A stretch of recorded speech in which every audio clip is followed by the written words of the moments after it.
Amigos, vamos a retomar una línea de temas que habíamos no interrumpido, sino suspendido en función de que aparecieron otras cuestiones. Por la línea de mensajes me mandan preguntas de por qué no seguía con tal tema, tal otro. El primero que vamos a retomar hoy es el de los niños desaparecidos en la Argentina. Por eso vamos a remontarnos a Guadalupe Lucero, en San Luis, a la vera de la ruta 7. Vamos a retomar, recordando que hace casi un año, ya ahora en junio, la desaparición de Loan Peña en 9 de julio, provincia de Corrientes, y el caso que últimamente estalló y que ha quedado ahí en una especie de limbo, que es el de Liam, un nenito muy chiquito de la comunidad boliviana que trabaja en los hornos de ladrillos de Ballesteros Sur, provincia de Córdoba. De Guadalupe Lucero casi no se acuerda nadie. El año pasado, el año pasado estuve por San Luis, veía tremendos carteles con la cara de la nena, o sea, una difusión ex post facto, que ojalá sirva de algo, pero que fue acompañada de una gran desidia en cuanto a la toma de medidas preventivas, fundamentalmente el alerta Sofía, en el momento en que la nena desapareció en los alrededores de su casa, un barrio de viviendas prácticamente a la vera de la ruta 7. Era imprescindible en ese caso cerrar las rutas tanto hacia Chile, hacia el desaguadero Mendoza, Chile, tanto hacia Córdoba, Buenos Aires, pero también los cruces norte-sur. Ahí la ruta cruza para Río Cuarto y también cruza para el sur, para La Pampa. Nada se hizo, no se aplicó el alerta. Mucho tiempo después se hizo, cuando ya estaba la criatura, si la habían sacado del país, ya estaba de ida y vuelta. Y ahí está el gran fracaso de la prevención y la investigación de la desaparición de niños en la Argentina. El caso de Guadalupe Lucero, con despliegue de miles de policías recorriendo en fila, a pie y a caballo, la zona, es un ejemplo de la falta de coordinación y la falta de seriedad en las búsquedas. Pero nada se hizo, ni siquiera afinar los protocolos de la alerta Sofía.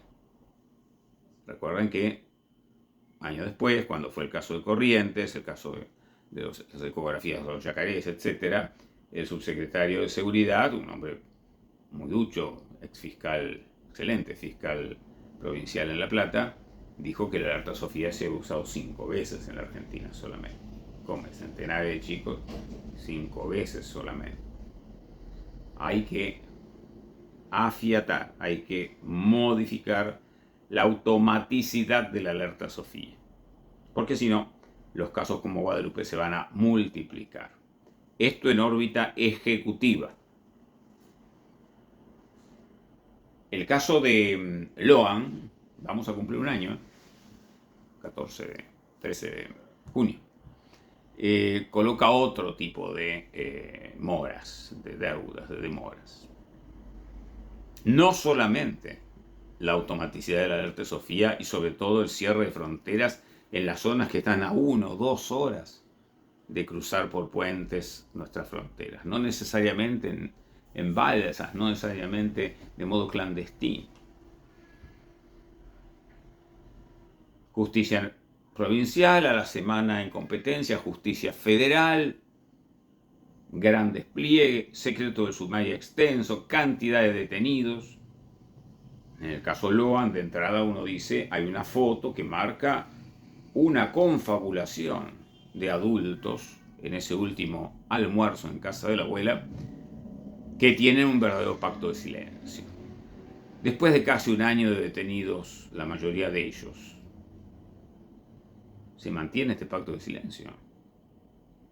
¿Qué horror están tapando para sostener y soportar la privación de libertad sin hablar? ¿De qué se trata detrás de este caso? Que sea tan insoportable para la sociedad que ninguno de ellos se quiebre y diga, sí, mire, es una organización, lo levantamos, lo entregamos para tal o cual cosa. Recordemos, zona muy complicada, zona con recuerdos horribles, espantosos, de sacrificios humanos de criaturas. No solamente Ramoncito, Mercedes. Nunca hay que olvidarse del caso de Ramoncito. Decapitado, desaparecida una vértebra cervical para hacer un payé, etcétera, etcétera. Sino criaturas, cadáveres de criaturas vaciados, mutilados. En Puerto Lavalle, la localidad donde tiene casa la jueza federal. Cruzando el Paraná, en Quimil y Santiago del Estero, otro crimen ritual. No digo que el de Loan sea un crimen ritual, no sabemos, pero es una zona pesada. Es una zona, la zona mesopotámica, donde en esta semana se abre el juicio de un diputado misionero refugiado en Ituzaingó de Corrientes cuando lo detienen, y de su primo, pariente, por una red de pornografía infantil. Alto negocio. Son zonas endémicas en cuanto a tráfico de niños para apropiación ilegal, o sea, para entregar y vender a familias, muchas veces extranjeros, para que los apropien. No voy a decir como hijos, puede ser insultar la palabra hijo, para que los apropien, para que los hagan suyos. Y como esto, un montón de otros temas por donde pasa la pedofilia, que está vinculada a la pornografía infantil, estrechamente vinculada, y otros supuestos que llevaron a Roma, a distinguida religiosa que ha trabajado mucho en la zona, y otras personas que llegaron incluso a lograr que el Santo Padre deslizara una hipótesis que para nada sostengo, no tengo elementos. Pero atención, que hay otras hipótesis. En el antiguo caso histórico, me tocó protagonizar, la nena terminó siendo nena, hoy es una señora hecha y derecha, mamá, hija mía de bautismo. El caso de la familia de Ciudad Oculta, que va al Hospital Santo Yani, embarazada ella, con un hermanito de 5 años, le hacen análisis genéticos a toda la familia, toda, incluso al hermanito, por supuesto. Y cuando nace Eliana Garelli, una persona disfrazada de médica, no era una médica, la retira, se la saca a la mamá para ponerla en la lámpara y desaparece la criatura, y 2 semanas después se la encuentra en manos de una persona que tenía 3 hijos, para nada podía querer una criatura para sí, muy vinculada a un comisario de la bonaerense, muy vinculada, que cuando llega a la Comisión Federal se encierra en el baño y se raja un balazo, sus hijos escuchando, en la cabeza, y se lleva a la tumba un secreto espantoso. Pero no todos los casos terminan como el de Eliana, encontrándola. Fue una lucha muy dura. El caso de Eliana dio origen a que pudiéramos, en aquellos momentos, presidente del Consejo Nacional del Menor y la Familia, incidir para que en una reforma penal muy importante, de finales del año diciembre del año 94, la ley 24410, pudiera cambiarse la pena de la sustracción de niños. Sustracción de niños, que tenía una pena inferior a la de sustracción de automotores. Y pasó a ser ahora de 15 años, una pena muy fuerte si se aplica, por lo menos es una respuesta, tardía quizás, pero respuesta al fin, a la gravedad del delito y al equilibrio de los bienes jurídicos protegidos, porque una sociedad que protegía más el tutú que a la criatura, tiene una sociedad que tiene la cabeza dada vuelta. Eso desde el año 94 se logró sobre el sufrimiento de Elianita, chiquitita, y de la familia de Eliana, quien conozco, trato. Les mando mis saludos. Pero en el caso de Loan no hubo respuesta legislativa. En julio, vamos al mes, participé en una reunión de la Comisión de Diputados en la que se trató un proyecto y las bases de un proyecto para modificar la legislación y colocar un delito específico sobre la apropiación ilegal de niños. No la compraventa, porque si no esa ley nace muerta, porque como dije 17.000 veces, los traficantes de niños no llevan libro de comercio ni entregan factura, de modo tal, ni A, ni B, ni C, de modo tal que no se puede probar nunca la venta. Es la apropiación fuera de cánones legales, con un agravante si hay promesa de precio o remuneración. Bueno, esa ley, estoy hablando julio del año pasado, esa ley tuvo debate y media sanción en general en el Senado y hubo ahí un inconveniente, una afortunada intervención, volvió a comisión, aquí estamos como entonces. No tenemos tipo legal específico de la apropiación clandestina de criaturas, que es una de las fuentes, una de las motivaciones de la desaparición de niños. Atención, que esa apropiación no siempre es igual que la sustracción. Yo en Logan creo que hay sustracción. 15 años, Pero puede haber apropiación con voluntad de entrega, facilitación de entrega por parte de la propia familia, no necesariamente de mamá. A veces son allegados a la familia. Alguien marca y entrega a la criatura, para que otro haga el negocio de intermediar, cobrándole a locales o a extranjeros, aquí o en países limítrofes, un dineral para que se lleve una criatura hecha y derecha, porque lo que están cobrando ahora, lo hemos hablado, son para que se lleve o compre una criatura en vientre, $50.000. El caso de la nena C, que está todavía en Alemania, nos la han devuelto, 49.000 euros le hicieron precio, le hicieron una rebaja en el redondeo, para después maltratarla y tenerla desnutrida en Alemania y estar hoy sin poder recuperar a la niñita argentina CA en Alemania. Pero estamos entonces empantanados con Loan, un caso para el horror, por el destino del nene, sin lugar a dudas, pero también por todo lo que rodeó el caso post facto. Aparecieron personajes insólitos. El americano, hombre, bien de mafioso, ¿no? Falso agente de la CIA, de la DEA, no sé cuántas, puesto bajo el ala de una benemérita, de buena voluntad, fundación, que creó el abuelo de Lucio, el chiquito masacrado por la madre y la pareja de la madre en La Pampa, y que parece ser un hombre que en su buena fe se ha aprovechado por cuanto malandrín se acerca a la sombra de ese nombre, porque despierta cariño, despierta consideración. Tenga cuidado, señor, quien los rodea.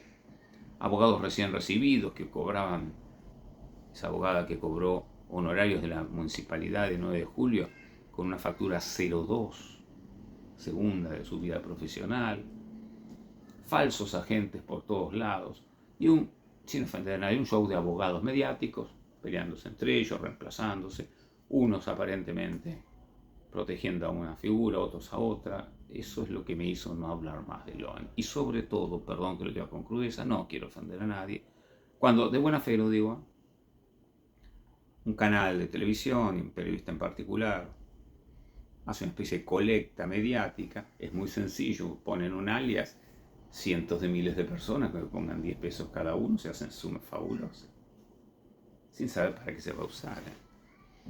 Se usa para alimentos, se usa para drogas, se usa para pagar una fianza. No estoy diciendo nada en particular de un caso reciente, que no es ninguno de estos tres que mencioné.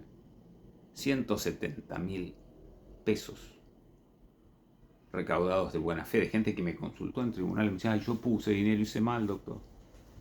No, hace mal quien lo junta así a ciegas, lo entrega sin ningún control y resulta que terminaron comprándose motos de alta gama los parientes, los hermanos de Loan en 9 de julio. No se ha investigado ese espectáculo triste de una salida nocturna para que a las 2 de la mañana, llevados por un abogado vinculado al poder, una de las principales sospechosas fuera a dar de madrugada en Corrientes una versión falsa para distraer la investigación y sobre todo para crear el hecho, ¿se acuerdan? Accidente y ocultamiento del cuerpito, para crear el hecho que lo devolviera a la justicia nacional, sacando de la justicia federal. Bueno, por eso no hablé hace casi un año de Loan, porque hablar de Loan, como estoy haciendo ahora, es hablar de toda la podredumbre, disculpen el término feo, que se junta en torno al dolor de los niños, ya sea para hacer plata, ya sea para hacer política, ya sea para tirarle un muerto a uno o a otro, ya sea para lo que fuere. Y no estamos reponiéndonos del estupor, del marasmo del caso Loan, cuando aparece Liam, fíjense la parecido de los nombres. Liam también con una foto. La foto de Loan en ese almuerzo en lo de la abuela, a mí me llamó la atención, me lo preguntaba una vez en televisión, ¿a quién me investigaría? Mire, yo investigaría, le dije, hasta la silla vacía, que era de quien estaba, se había levantado a sacar la foto, ¿no es cierto? Pero la foto de Liam es muy particular. Para quienes vivimos en medio de niños, Liam está mostrado así, tomado debajo de las axilas y mostrado, levanta a la cámara, con una cara de perrito en bote, diríamos en el litoral, niño serio, mostrado. ¿Quién tomó esa foto? Primero, ¿quién mostraba al nene tomado así como si fuera una exhibición? ¿Para quién era esa foto? Me dan cuenta tres preguntas que no tenemos la respuesta. En una zona donde también, así como le digo, no quiero hacer apellido de político, esta semana se abre el juicio por pornografía infantil del diputado misionero. En la zona de Ballesteros hay un condenado a 4 años por pornografía infantil. Ballesteros es un pañuelo, la vieja posta de Ballesteros en el Camino Real. Ballesteros es un pañuelo. Sobre todo Ballesteros Sur. La nueva Ballesteros, si sos sobre el ferrocarril, tiene otro desarrollo. Es un concejal condenado y recientemente liberado por pornografía infantil. Ven cómo uno vuelve a los temas porque se van dando como repicando. ¿Qué pasó con Liam? ¿Cómo puede ser que no tengamos respuesta alguna de esa desaparición? Aparece la abuelita, una chamán, una curandera, como le quieran llamar ustedes, traída desde el norte, desde Jujuy a Córdoba, ahí de vuelta. Hoy los transportan muy caros, ¿no? Y aparecen dimes y diretes, pero Liam no aparece. Entonces, antes que aparezca otro caso más, yo estoy nombrando 3, Guadalupe, Loan, Liam, pero son 100 y pico. Podemos remontar a Sofía Herrera, etc. Antes que aparezca otro caso más y tengamos que decir Guadalupe, Loan, Liam y fulanita, por favor, señores políticos, responsables del bien común, la política es el arte del bien común. Los chicos dirían ponerse las pilas. Avance con la ley sobre la apropiación ilegal de niños. Avance con retocar, afiatar, digo yo, que es en pequeño detalle, en zonas, sobre todo en las zonas cercanas a fronteras, el alerta Sofía para algo tiene que servir. Y mis estimados, ustedes van a decir que soy monotemático, pero estoy hablando de 2 casos en los cuales hay concomitancia regional con pornografía infantil. La Argentina no puede seguir teniendo reservas en la adhesión al convenio de Budapest, convenio europeo con posibilidad de adhesión extracomunitaria contra el ciberdelito en materia de pornografía. Argentina tiene una ley dura, el 128 modificado 2 veces, sobre pornografía infantil, pero resulta que en el plano internacional no lo consideramos derecho de investigación transnacional, como si es típicamente un delito que comienza en un lado y se consuma en otro. No consideramos el acopio como parte de este delito. No consideramos la utilización de modelos, porque claro, no, si no hay chico filmado no hay delito. No, señores. Si no hay chicos filmados no habrá abuso contra un niño. Pero hay creación de mentalidad pedófila. Vean Canto de Libertad, película que fue anatemizada, fue perseguida en los circuitos comerciales, pero si no me consta que la van premier que hicieron en la presentación que hicieron en Buenos Aires, la vieron en su momento antes de la campaña, presidente y la vicepresidente. Y van a ver la actitud, es un caso real, ¿no?, del pedófilo que dice, nosotros somos los que nos animamos a pasar al acto. O sea que después de ver en computadora, podemos hacerlo realmente. Vean esa película, yo no sé por qué no está en todos los canales. Caso real con un final fantasiado de un héroe único, un superhéroe que salva todo y en realidad fue un operativo conjunto, masivo de fuerzas de seguridad. Criatura hondureña, robada en Honduras, vendida en Colombia, comprada en la Colombia de los ricos, por así decir, de las islas paradisíacas del Caribe, por un jefe narco para tenerla concubina en la selva. Por favor, habla mal del narcotráfico. ¿Por qué ocultamos ese cine? Y por favor, señores, no olvidar que un país que no protege a sus niños de estos degenerados, vieja palabra usada en el barrio en mi época, de estos degenerados, es un país que no merece respeto. ¿Por qué? Porque al saberse que no hay dureza en la persecución, se convierte en una meca, se convierte en un lugar donde vienen de todo el mundo a hacerse chicos para la maldad en la Argentina. Y la prueba está en los centenares, miles de criaturas compradas en vientre. ¿Por qué vinieron de todos lados? El último caso es de China, con gametos de Tiflis, de Georgia, en el Cáucaso, Austria, Alemania. Ahora un caso me han consultado de Sao Paulo. ¿Por qué vienen extranjeros a comprar chicos en vientre acá? Porque saben que acá no hay respuesta penal. Entonces, en materia de sustracción de criaturas, estos tres nombrecitos, Guadalupe, Loan, Liam, nos tienen que resonar permanentemente en la cabeza. Muchísimas gracias.